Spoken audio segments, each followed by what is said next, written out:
Hello friends, welcome to make it taste with me.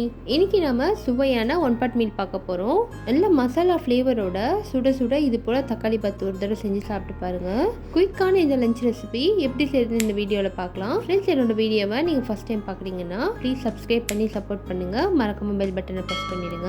வாங்க வீடியோக்குள்ளே போகலாம். முதல்ல நம்ம அரிசியை ஊற வச்சுக்கலாம்.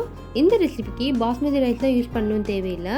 நம்ம சாப்பாட்டுக்கு யூஸ் பண்ண பச்சரிசி இல்லை புழுங்கல் அரிசி எது வேணால் யூஸ் பண்ணிக்கலாம். நான் இன்றைக்கி பாயில்ட் ரைஸ் தான் யூஸ் பண்ணியிருக்கேன். இதை நம்ம கழுவிட்டு அரை மணி நேரம் ஊற வச்சுக்கலாம்.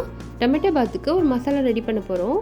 அதுக்கு தேவையான பொருட்கள்லாம் என்னென்னு பார்க்கலாம். 15 பல் பூண்டு, 2 இன்ச்சு இஞ்சி, 8 மிளகு, 6 லவங்கம், 2 இன்ச்சு பட்டை, ஒரு சின்ன சைஸ் பெரிய வெங்காயம், 2 டேபிள் ஸ்பூன் தேங்காய். உங்களுக்கு மசாலா கொஞ்சம் கம்மியாக வேணும்னா தேங்காவை கொஞ்சம் கம்மியாக சேர்த்துக்குங்க. இப்போ இது எல்லாத்தையும் மிக்ஸி ஜாரில் சேர்த்துக்கிறேன். வெங்காயத்தை கட் பண்ணிட்டு சேர்த்துடலாம். கூடவே கொஞ்சமாக கொத்தமல்லி தழை சேர்த்து இதை நம்ம அரைச்சி எடுத்துடலாம். இது போல் நல்லா நைஸாக அரைச்சி எடுத்துக்கணும். ஒரு குக்கரில் 3 டேபிள் ஸ்பூன் எண்ணெய் சேர்த்துக்கலாம். எண்ணெய் காஞ்சதும் 2 மராத்தி மொக்கு, 1 இன்ச்சு பட்டை, 1 நட்சத்திர சோம்பு, 1 பிரிஞ்சி இலை, 3 லவங்கம், கூடவே 2 பச்சை மிளகாய் கீட்டி விட்டு சேர்த்துடலாம். பச்சை மிளகாய் உங்களுக்கு தேவையான அளவு சேர்த்துக்கோங்க. மசாலா பச்சை மிளகாலாம் புரிஞ்சதும் நீட்டை வாக்கில் கட் பண்ண 2 பெரிய வெங்காயத்தை சேர்த்துக்கலாம். நான் இன்றைக்கி 1 கப் அளவுக்கு பெரிய வெங்காயம் சேர்த்துருக்கேன். பெரிய வெங்காயத்தை கண்ணாடி பதம் வர வரைக்கும் நம்ம நல்லா வதக்கி விட்டுக்கணும். வெங்காயம் கோல்டன் ப்ரௌன் ஆகணும்னு அவசியம் இல்லை.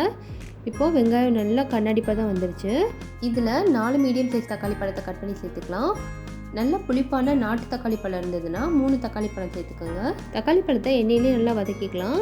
இப்போ நம்ம உப்பு மஞ்சத்தூளும் சேர்க்கக்கூடாது. தக்காளி பழம் எண்ணெயிலே நல்லா வெந்து சுருங்கணும், அது வரைக்கும் நம்ம வதக்கிக்கணும். தக்காளி பழத்தோட பச்சை வாசனை போய் நல்லா வெந்து சுருங்கிடுச்சு, எண்ணெயும் பிரிஞ்சு வந்திருக்கு. இந்த டைமில் நம்ம அரைச்சி வச்ச மசாலாவை ஆட் பண்ணிக்கலாம். நம்ம தண்ணி எதுவும் சேர்க்கக்கூடாது. இந்த மசாலாவை மட்டும் எடுத்து சேர்த்துடலாம். மசாலாவோட பச்சை வாசனை எல்லாம் போய் எண்ணெய் பிரிஞ்சு வரணும், அது வரைக்கும் நம்ம நல்லா வதக்கிக்கணும். இப்போ மசாலாவோட பச்சை வாசனை எல்லாம் போய் எண்ணெய் பிரிஞ்சு வர ஆரம்பிச்சிருக்கு. இப்போ இதில் கொஞ்சமாக ஃப்ரோசன் க்ரீன் பீஸ் ஆட் பண்ணுறேன். உங்கள்கிட்ட ஃப்ரெஷ்ஷான பச்சை பட்டாணி இருந்ததுன்னா அதை ஆட் பண்ணிக்கோங்க. பச்சை பட்டாணி ஆட் பண்ணும்போது தக்காளி பாத்தோட டேஸ்ட்டே சூப்பராக இருக்கும். பச்சை பட்டாணிக்கு பதிலாக நீங்கள் ட்ரை க்ரீன் பீஸ் கூட ஆட் பண்ணிக்கலாம். அதை 8 மணி நேரம் ஊற வச்சுட்டு இந்த டைமில் இது போல் ஆட் பண்ணிக்கோங்க. பட்டாணியை 2 நிமிஷம் வதக்கி விட்டுட்டு 1/4 டீஸ்பூன் மஞ்சத்தூள், 1/2 டீஸ்பூன் கொத்தமல்லி தூள், 1 டீஸ்பூன் மிளகாய் தூள் சேர்த்துக்கலாம். மிளகாய் தூள் உங்களுக்கு தேவையான அளவு சேர்த்துக்கோங்க. நான் இன்றைக்கி கலருக்காக காஷ்மீரி மிளகாய் தூள் சேர்த்துருக்கேன். மசாலாவோட பச்சை வாசனை போகிற வரைக்கும் 1 நிமிஷம் வதக்கி விட்டுடலாம். இப்போது மசாலாவுக்கு தேவையான உப்பு சேர்த்துக்கலாம். மசாலாவுக்கு தேவையான உப்பை சேர்த்து வதக்கி விட்டுட்டு ஒரு கை நிறையா கொத்தமல்லி புதினா தலையும் சேர்த்துக்கலாம். புதினா தலையும் கொத்தமல்லி தலையும் சேர்த்து அதோட பச்சை வாசனை போகிற வரைக்கும் வதக்கிக்கலாம். புதினா கொத்தமல்லியோட பச்சை வாசனை போனதும் இதில் தேவையான அளவு தண்ணி ஆட் பண்ணிக்கலாம். நான் 2 டம்ளர் அரிசிக்கு இன்றைக்கி 4 டம்ளர் தண்ணி சேர்த்துருக்கேன். தண்ணி நல்லா கொதிக்கட்டும். தண்ணி நல்லா கொதித்ததும் ஊற வச்ச அரிசியை சேர்த்துக்கிறேன். அரிசியை சேர்த்து நல்லா கலந்து விட்டுட்டு சாதத்துக்கு தேவையான அளவு உப்பு சேர்த்துக்கலாம். இப்போ இது நல்லா கொதி வரட்டும். தண்ணி நல்லா கொதிக்க ஆரம்பிச்சிருச்சு. இதில் அரை மூடி எலுமிச்சம்பழத்தோட சாறை சேர்த்துக்கலாம். நம்ம தக்காளி பழத்தோட புளிப்புக்கு தகுந்த மாதிரி எலுமிச்சம்பழ சாறை சேர்த்துக்கணும்.